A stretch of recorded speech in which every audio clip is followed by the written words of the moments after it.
Hello everyone. चलिए discuss कर लेते हैं कि हमने आज के दिन कैसे ट्रेड करने का प्लान किया था और हम कल के दिन कैसे ट्रेड कर सकते हैं। ठीक है। सो हमारा एक आज के दिन क्लियर एनालिसिस ये था कि जब मार्केट 25,860 के नीचे निकलती है, ये रही ऑलमोस्ट 25,860 की लाइन है ना, लगभग लगभग इसके नीचे जब मार्केट निकलती है कैप से यहाँ पे खुल के या डायरेक्ट यहाँ पे खुल के, तो हम एक पुट का ट्रेड बनाएंगे। ठीक है, पुट लेंगे और टारगेट हमारे हो जाएंगे 25,740 का। ये हमारा एनालिसिस था। ठीक है। अब देखो, दो सिनेरियो बनागा, मैं 1 मिनट पे इसको दिखा देता हूँ। ठीक है, थोड़ा सा क्लैरिटी हो जाएगा उस वजह से। देखो, पहला कैंडल जो है ना, ये लाइन देखो 25,860 की लाइन है। ठीक है, पहले कैंडल ने ही इसके नीचे क्लोजिंग दे दी 1 मिनट के अंदर। ठीक है, ये हमारा एसएल हो गया, लगभग लगभग 32 पॉइंट का, जो कि ऑलमोस्ट हमारा बोल सकते हो एक जिनविन एसएल है। ठीक है, टारगेट हमारे कहाँ हो गया, ये लाइन 740 की, 25,740 की, ये कल के वीडियो में मैंने बताया था। ठीक है, मैं इसको 1 मिनट बोल सकते, ये प्लॉट लगा के दिखा देता हूँ कि कैसे हमारा सेटअप बना था। ठीक है, ये हमारा ये था पूरा, तो मैं क्लियर कर देता हूँ फिर मैं बताता हूँ। एक सेकेंड। देखो, ये हमारा एसएल हो गया इतना, ऑलमोस्ट 33 पॉइंट का, और ये हमारा टारगेट हो गया ऑलमोस्ट 1:3.5 का ट्रेड है ना। ठीक है, 1:3.5 का ट्रेड है कि जो कि बहुत ही अच्छा है एज ए ऑप्शन बायर। ठीक है, देखो, मैं यहाँ पे दो सिनेरियो लेकर चलूंगा। एक कि 1 मिनट के अंदर आपने ट्रेड बना ली, जैसे ही 1 मिनट की कैंडल क्लोज हुई आपने देखा कि हाँ भाई, एनालिसिस में था कि जैसे ही इस एरिया में कहीं भी खुल के अगर इस लाइन को क्रॉस करती है तो हम पुट का ट्रेड लेंगे।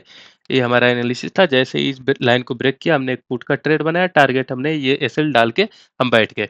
ये हमारा मार्केट ने टारगेट दे दिया। हमने क्वांटिटी थोड़ी सी कम रखी थी, मंथली एक्सपायरी में ट्रेड किया था हमने, और रिस्क मैनेजमेंट हमने एक स्ट्रिक्ट ऐसे लगा दिया, तो हम पूरा ट्रेड आराम से कैप्चर कर पाए होंगे। एक तो एक सिचुएशन ये हो गई। ठीक है, जो कि चांसेस मुझे पर्सनली लगते हैं कि बहुत कम है कि बहुत ज़्यादा लोगों ने ये ट्रेड लिया होगा, क्योंकि 1 मिनट के अंदर ही ट्रेड मिल गई, जो कि बहुत ज़्यादा बोल सकते हो कि लोग इतना एज अ रिटेल ट्रेडर नहीं जल्दी से एग्जीक्यूट कर पाते। ठीक है, अच्छा, एक तो ये बात होगी। दूसरे कौन से सिनेरियो बने होंगे, जो लोग थोड़ा सब्र से ट्रेड करते हैं, जो लोग थोड़ा सा देखते हैं कि मार्केट में हो क्या रहा है, क्योंकि थोड़ा सा बोल सकते हो कि गैप डाउन का सिनेरियो जैसा बना था। हालांकि गैप डाउन मैंने बोला था कि इस लाइन के नीचे 25,860 के नीचे जब होगा तब उसको गैप डाउन कंसीडर करेंगे। ये तो हमारा बोल सकते हो फ्लैट के जैसा ही कंसीडर होगा। ठीक है, दूसरा कंडीशन क्या हो सकता है, पहला कैसे बताया कि एंट्री ले ली, दूसरा कंडीशन क्या हो सकता है कि पहली कैंडल इतनी बड़ी बन गई। ठीक है, अब हमारा टारगेट ये रहा, लगभग लगभग है ना, और एसएल हमारा इतना बड़ा हो जाएगा, तो लगभग लगभग 1:2 का ही ट्रेड है। ठीक है, तो एक बहुत अच्छा ट्रेड नहीं बना, और मार्केट ने रीटेस्ट का मौका भी नहीं दिया, तो हमारे बोल सकते रीटेस्ट यहाँ पे हुआ, बट एक प्रॉपर रीटेस्ट हमारे लाइन पे नहीं हुआ। ठीक है, तो हो सकता है कि ये ट्रेड आपने ना ली हो। ठीक है, ये ट्रेड आपसे छूट गई हो, कोई बात नहीं। देखो, हमने यहाँ पे बहुत अच्छा पैसेंस के साथ ट्रेड किया, उसके पहले 3-4 दिन हमने पैसेंस के साथ ट्रेड किया। अगर आज हमारा पैसेंस हमने रखा, वेट किया, ठीक है, और ट्रेड छूट गई, कोई बात नहीं, क्योंकि 4-5 दिन में हमने 4 दिन पैसा कमाया, एक दिन हमारा ट्रेड छूट गया, कोई दिक्कत नहीं है ना। ठीक है, पैसा मार्केट को देने से अच्छा है, लॉस करने से अच्छा है कि हम ट्रेड ही ना मिले, ट्रेड ना मिले तो हम ट्रेड ही ना करें, वो ज्यादा बेहतर है। ठीक है, क्योंकि हमारा पैसा सेफ रहेगा। अगर ये ट्रेड जिसने बनाई होगी, ऑलमोस्ट उन्हें 120 प्लस पॉइंट्स मिले होंगे, जो कि एक बहुत अच्छे पॉइंट्स होते हैं निफ्टी के अंदर।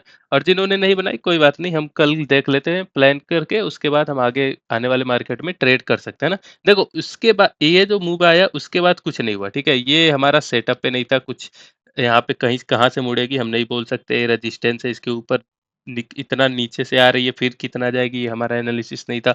और ये उसके बाद तो साइडवेज ही हो गया, तो कुछ नहीं बचा। ये जो मूव अगर कैप्चर कर लिया तो अच्छी बात है, नहीं तो कुछ नहीं था। ठीक है, अब देखो, ये आज का हो गया पूरा जो कि हमने कल डिस्कस किया था। अब आने वाले ट्रेडिंग सेशन में कैसे हम ट्रेड कर सकते हैं वो देख लेते हैं। तो देखो, पहली बात तो ये कि कल है न्यू एक्सपायरी। ठीक है, तो थोड़ा सा अब फ्रेश मार्केट में एक बोल सकते हो कि बाइंग और सेलिंग होगी, उसके हिसाब से हम ट्रेड करेंगे। देखो, ये है सेलर एरिया। ठीक है, यहाँ से सेलिंग स्टार्ट हुई है और यहाँ से बाइंग हुई है, राइट। ठीक है, ये सेलर है, ये बायर्स है। तो देखो, और मार्केट का लगभग लगभग इसके इन बिटवीन है। ठीक है, इन बिटवीन है ना। तो देखो, अब ये हो गया हमारा एक रेंज। अब हम रेंज स्ट्रैटेजी लगाएंगे। रेंज स्ट्रैटेजी क्या होती है कि जब तक इसके बीच में मार्केट है, इस जोन में हम कोई भी ट्रेड नहीं करेंगे। हमारा ट्रेड कब एग्जीक्यूट होगा? या तो इस रेंज के पास डिफेंड करे इस लाइन को तो हम पुट का ट्रेड लेंगे, ब्रेक करे इस लाइन को कॉल का ट्रेड लेंगे।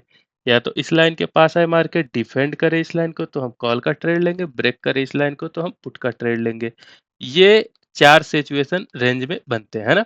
तो देखो, अगर मार्केट खुलती है फ्लैट, हम कुछ नहीं करेंगे, तब तक कुछ नहीं करेंगे जब तक मार्केट एक साइड नहीं पहुंच जाती। अब देखो, इस लाइन के पास आती है 25,925, ये लाइन ड्रॉ कर लो। अब इस लाइन के पास आती है, बियरिश सिग्नल मिलता है, ठीक है, जैसे यहाँ पे मिला, यहाँ पे मिला, उसके पहले भी मिला था, तो हम पुट का ट्रेड बनाएंगे। टारगेट हमारे हो जाएंगे 25,800 के, ठीक है, लगभग लगभग 120 पॉइंट के टारगेट हो जाएंगे। एस एल 25 से 30 पॉइंट डालना, और या फिर कोई स्विंग वगैरह बनेगा तो उसका हाई डाल देना, ठीक है। ये हो गया जब इस लाइन पे डिफेंड करे। अब इसको ब्रेक कर दे तो क्या करेंगे? देखो, अगर ब्रेक करेगी ना तो बहुत ज़्यादा चांसेस है कि एक अपवर्ड रैली आए, ठीक है, अप रैली आ जाए, बहुत अच्छी रैली आ सकती है। तो यहाँ पे देखो कि अगर थोड़ा सा सचेत होकर देखना कि हाँ, यहाँ पे जो सेलर्स जो किए थे, सेल किया था आपने या पुट लिया था, उनको अगर ट्रैप करके एसएल मारता है उनका, ठीक है, एसएल हिट करता है, तो फिर हमें एक कॉल में एंट्री बनानी है। और लगभग लगभग 25,950 के आसपास बोल सकते हो हमारे कॉल में एंट्री बनेगी जब हमारा एसएल हिट हो जाएगा तो। और हमारे टारगेट हो जाएंगे 26,125 के, ठीक है। बहुत लंबे टारगेट मिल सकते हैं, एक बड़ी अच्छी रैली आ सकती है, बहुत अच्छी ग्रीन कैंडल बन सकती है अगर इस लाइन को ब्रेक कर देती है मार्केट तो, ठीक है। 250 पॉइंट के आसपास मार्केट चढ़ सकती है कल के दिन, अगर ऊपर इस लाइन को ब्रेक कर देती है तो बात कर रहा हूँ, ठीक है। तो ये तो हो गया कॉल का। एसएल वही 25 से 30 पॉइंट अपना देख लेना और उसके हिसाब से डाल देना। तो मैंने यहाँ पे डाउनवर्ड और अपवर्ड दोनों का सिनेरियो बता दिया, ठीक है। अब देखो, दूसरा केस क्या बताया मैंने, जब इस रेंज के नीचे आ जाए, यहाँ पे फ्लैट खुल के, यहाँ पे कहीं पे खुल के इस लाइन के आसपास अगर बाइंग का सिग्नल देती है, ठीक है, डिफेंड करती है, 25,725 के लाइन को डिफेंड करती हुई नजर आती है और डबल बॉटम बनाती है या फिर कुछ भी ऐसे बुलिश पैटर्न बनाती है, हैमर वगैरह, ठीक है। और यहाँ पे हमारा एक एंट्री बनता है 25,725 का, तो एसएल डाल देंगे 25 से 30 पॉइंट, है ना। या फिर स्विंग वगैरह कोई बनेगा उसका एसएल नीचे का डाल देंगे। टारगेट हमारे हो जाएंगे लगभग लगभग 25,875 के हो जाएंगे, है ना, ऑलमोस्ट इसके भी 150 पॉइंट के आसपास, ठीक है। तो ये हो गया हमारा कॉल के साइड का सीनरी जब इस लाइन को डिफेंड करती है तो। अगर मान लो ब्रेक कर देती है, ठीक है, जैसे यहाँ पे ब्रेक किया था इस दिन, है ना, या फिर इस लाइन इसको ब्रेक कर दिया, तो हम क्या करेंगे? तो भैया हमारा एक नीचे का पुट का ट्रेड बनेगा और मुझे पर्सनली 25,600 तक कोई भी सपोर्ट दिख नहीं रहा। तो एक बहुत अच्छी यहाँ तक के लिए एक टारगेट हमें पूरा का पूरा मिल सकता है इस लाइन तक, ठीक है, 25,600 का। तो मैंने पूरा बता दिया। इसके ऊपर मैंने देखो लेवल दे दिया, कॉल ले लेना, सॉरी इसके नहीं, इसके ऊपर से 950 के ऊपर, ठीक है। यहाँ पे डिफेंड करती है तो पुट ले लेना, यहाँ पे डिफेंड करती है तो कॉल ले लेना, और नहीं डिफेंड करती है तो इसके नीचे ब्रेक करते हैं 25,700 के आसपास ब्रेक करती है तो हमारे 25,600 के टारगेट हो जाएंगे पुट के साइड, ठीक है। अब ये पूरा मैंने बता दिया जब इस रेंज के अंदर कहीं खुलती है और इस रेंज के आसपास कहीं पे जाती है, ऊपर या नीचे तब का। मान लो इस रेंज के ऊपर आ जाती है, ठीक है, डायरेक्ट गैप अप खुलती है। अगर मार्केट गैप अप खुलती है इस रेंज के तो हम कॉल साइड ही देखेंगे, अगर मार्केट इस रेंज के नीचे ही खुलती है तो हम पुट साइड ही देखेंगे, ठीक है। सो क्लियर है। देखो, अगर रेंज में खुलती है तो मैंने बता दिया गैप अप खुल गई तो कॉल साइड देखेंगे, कोई डिप वगैरह मारेगी मार्केट, कहीं भी यहाँ पे खुले तो डिप मारे तो कॉल, ठीक है।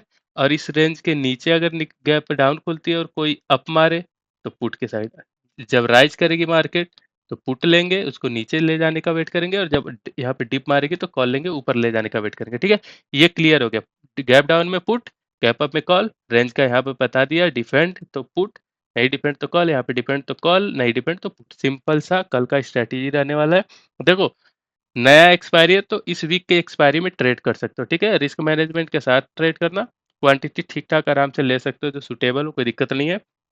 और प्लान के हिसाब से सेटअप बने तो ट्रेड करना, नहीं तो मत ट्रेड करना। देखो, जैसे इस बिटवीन इसमें अगर ये ट्रेड छूट गई, यहाँ पे कोई सेटअप नहीं मिला तो शांति से बैठे रहो, ठीक है। उसके बाद कोई ट्रेड नहीं लेना अगर सेटअप नहीं बनता है तो। तो ये था फ्रेंड्स आज का पूरा डिटेल्ड एनालिसिस।